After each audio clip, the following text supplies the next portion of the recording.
Hello friends, क्या आपको पता है कि इलेक्ट्रॉन फंडामेंटल पार्टिकल है जबकि प्रोटॉन न्यूट्रॉन हमारा फंडामेंटल पार्टिकल नहीं है।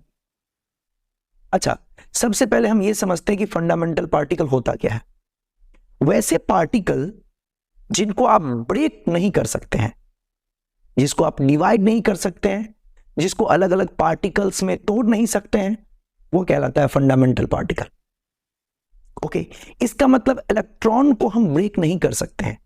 अगर इलेक्ट्रॉन हमारा फंडामेंटल पार्टिकल है, इसका क्या मतलब हुआ कि हम इलेक्ट्रॉन को ब्रेक नहीं कर सकते हैं। इसका मतलब इलेक्ट्रॉन हमारा फंडामेंटल पार्टिकल है जिसे हम ब्रेक कर सकते हैं, है ना, जिसे आप तोड़ सकते हो, जिसको डिवाइड कर सकते हो अलग अलग पार्टिकल्स के फॉर्म में। वो फंडामेंटल पार्टिकल नहीं होते हैं। तो प्रोटॉन और न्यूट्रॉन हमारा फंडामेंटल पार्टिकल नहीं है। प्रोटॉन न्यूट्रॉन को हम अलग अलग पार्टिकल्स में तोड़ सकते हैं, और मैं आपको वही समझाने वाला हूं कि जिन पार्टिकल में हम प्रोटॉन न्यूट्रॉन को तोड़ते हैं वो क्वार्क्स होता है। तो हम क्वार्क के फॉर्म में तोड़ते हैं अपने प्रोटॉन और न्यूट्रॉन को। यानी इलेक्ट्रॉन को हम ब्रेक नहीं कर पाएंगे। इलेक्ट्रॉन का कोई इंटरनल स्ट्रक्चर नहीं है, उसे हम ब्रेक नहीं कर सकते अलग अलग पार्टिकल्स में, इसलिए हमारा इलेक्ट्रॉन फंडामेंटल पार्टिकल है।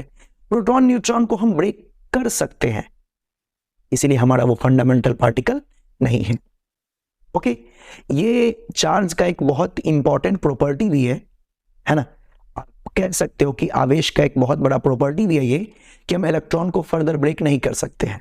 इस चीज को आपको दिमाग में रखना है। कभी भी इलेक्ट्रॉन को आप ब्रेक नहीं करोगे, इलेक्ट्रॉन को कभी भी नहीं तोड़ोगे। इलेक्ट्रॉन हमेशा इंटीजर होगा, कंप्लीट होगा, वो कभी भी ब्रेक करके नहीं शो किया जाएगा, क्योंकि वो फंडामेंटल पार्टिकल है। कौन? हमारा इलेक्ट्रॉन। प्रोटॉन न्यूट्रॉन, इसको हम ब्रेक कर सकते हैं।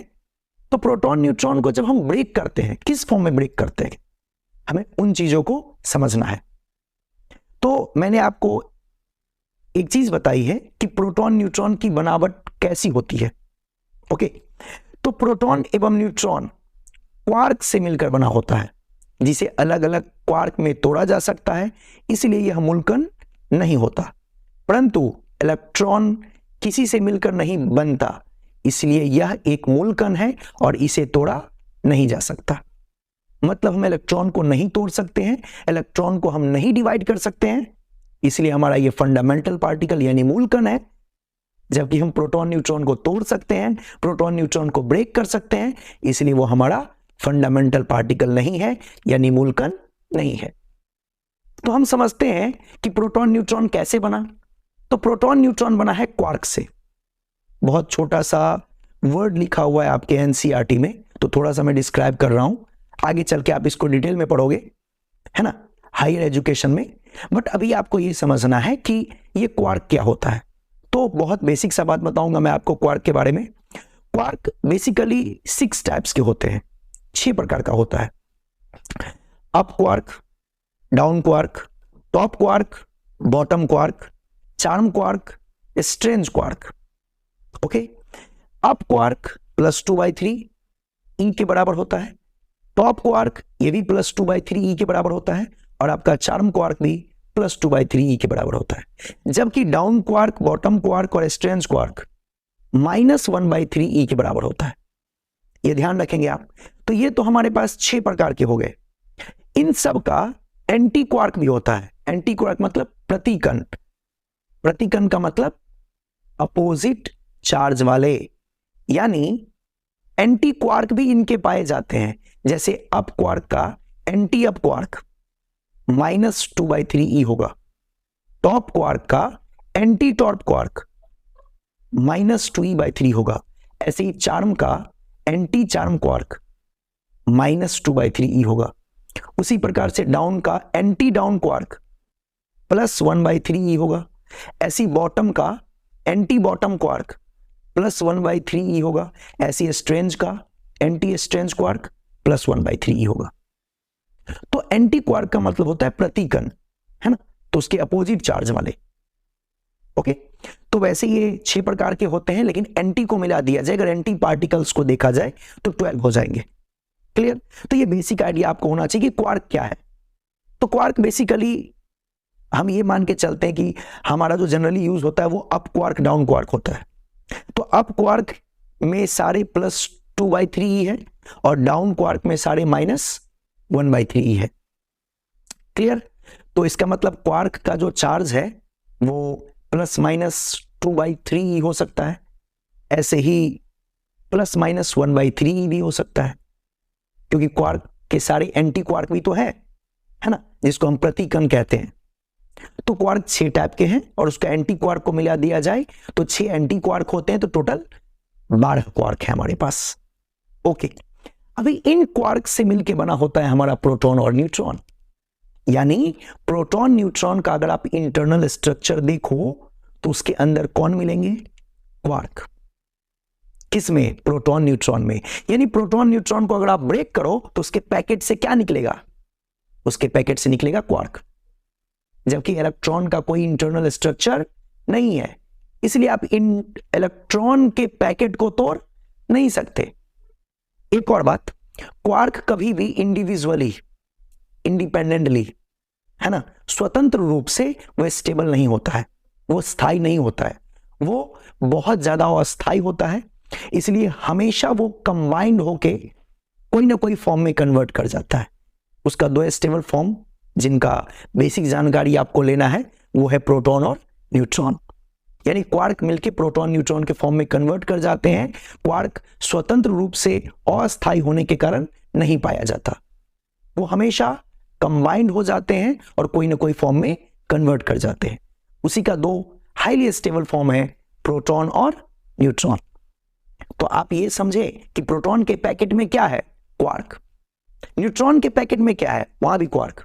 इलेक्ट्रॉन के पैकेट में कुछ भी नहीं, उसका कोई इंटरनल स्ट्रक्चर नहीं है, भी तो वो मूलकण है, फंडामेंटल पार्टिकल है, जबकि प्रोटॉन न्यूट्रॉन का अपना इंटरनल स्ट्रक्चर है, इसको ब्रेक करके उसमें से क्वार्क निकाला जा सकता है, इसलिए आपका प्रोटॉन न्यूट्रॉन फंडामेंटल पार्टिकल नहीं है।